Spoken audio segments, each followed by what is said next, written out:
ফিলিস্তিনের গাজা থেকে 2 মাইল উত্তরে কিবুটস এলাকা। এখানে 1930-এর দশকে পোল্যান্ড থেকে আসা ইহুদিরা কৃষি খামার গড়ে তুলেছিল। ইহুদিদের পাশেই ছিল ফিলিস্তিনি আরবদের বসবাস। সেখানে আরবদের কৃষি খামার ছিল। তারা কয়েক শতাব্দী ধরে সেখানে বসবাস করছিল। সে সময় মুসলমান এবং ইহুদিদের মধ্যে সম্পর্ক মোটামুটি বন্ধুত্বপূর্ণই ছিল। কিন্তু 1930-এর দশকে ফিলিস্তিনিরা বুঝতে পারল যে তারা ধীরে ধীরে জমি হারাচ্ছে। ইহুদিরা দলে দলে সেখানে আসে এবং জমি কিনে নিতে থাকে।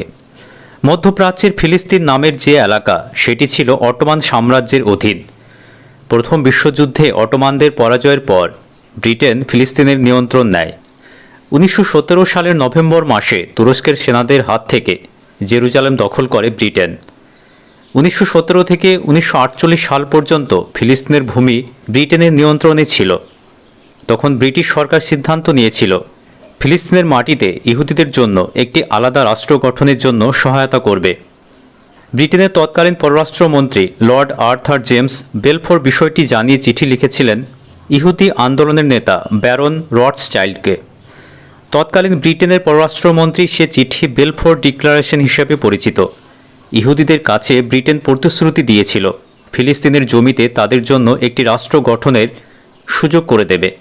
যদিও রোমান সময় থেকে ইহুদিদের ছোট্ট একটি ধর্মীয় গোষ্ঠী সে জায়গায় বসবাস করত। ইউরোপে ইহুদিদের প্রতি যে নেতিবাচক দৃষ্টিভঙ্গি ছিল, সেটি তাদের একটি নিজস্ব রাষ্ট্র গঠনের ভাবনাকে আরও ত্বরান্বিত করে।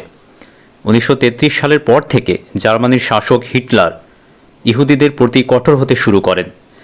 1930-এর দশকের শেষের দিকে ব্রিটেন চেয়েছিল হিটলারের নাৎসি বাহিনীর বিরুদ্ধে মধ্যপ্রাচ্যে তাদের অবস্থান জোরালো করতে। সেজন্য আরব এবং ইহুদি এই দুই পক্ষকেই হাতে রাখতে চেয়েছে ব্রিটেন। 1945 সালে দ্বিতীয় বিশ্বযুদ্ধ শেষ হওয়ার পর যেসব ইহুদি বেঁচে ছিল তাদের জন্য কি করা যায় সেটি নিয়ে আলোচনা শুরু হয়। 1947 সালের নভেম্বর মাসে ফিলিস্তিনের ভূখণ্ডে দুটি রাষ্ট্র গঠনের সিদ্ধান্ত নেয় রাষ্ট্রসংঘ, একটি ইহুদিদের জন্য এবং অন্যটি আরবদের জন্য। ইহুদিরা মোট ভূখণ্ডের 10% মালিক হলেও তাদের দেওয়া হয় মোট জমির অর্ধেক। কিন্তু আরবদের জনসংখ্যা এবং জমির মালিকানা ছিল তাদের দ্বিগুণ। স্বভাবতই আরবরা এই সিদ্ধান্ত মেনে নেয়নি। তারা রাষ্ট্রসংঘের এই সিদ্ধান্ত খারিজ করে দেয়। ফিলিস্তিনিদের ভূখণ্ডে তখন ইহুদিরা বিজয় উল্লাস শুরু করে।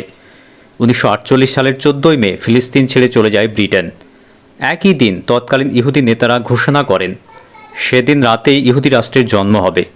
এভাবেই আরবদের হটিয়ে সে রাতেই প্রতিষ্ঠা লাভ করে ইসরায়েল নামে একটি রাষ্ট্র। ইসরায়েল রাষ্ট্রের প্রতিষ্ঠার সময় প্রায় 7 লক্ষের মতো ফিলিস্তিনি বাস্তুচ্যুত হয়েছে। তারা ভেবেছিল দ্রুত সমস্যার সমাধান হলে তারা বাড়ি ফিরে আসতে পারবে, কিন্তু ইসরায়েল তাদের আর কখনোই বাড়ি ফিরতে দেয়নি। ইসরায়েল এবং ফিলিস্তিনের মধ্যে দীর্ঘস্থায়ী এই যুদ্ধের জন্য রাষ্ট্রসংঘের অবিচারই দায়ী। আর এই অবিচার অবশ্যই করা হয়েছিল ফিলিস্তিনের সঙ্গে। আর রাষ্ট্রসংঘের এরূপ সিদ্ধান্তের পিছনে ব্রিটেন আমেরিকার প্রত্যক্ষ মদত ছিল। আজকের ভিডিও এ পর্যন্তই। ভিডিও ভালো লাগলে লাইক করুন, শেয়ার করুন। অবৈধ ইসরায়েল রাষ্ট্রের প্রতিষ্ঠা নিয়ে আপনার কিছু বলার থাকলে কমেন্ট করে জানান। আপনি যদি চ্যানেলে নতুন দর্শক হয়ে থাকেন তাহলে চ্যানেলটিকে সাবস্ক্রাইব করুন এবং পাশে থাকা বেল আইকনটি প্রেস করে দিন পরবর্তী ভিডিও নোটিফিকেশন পাওয়ার জন্য। ধন্যবাদ।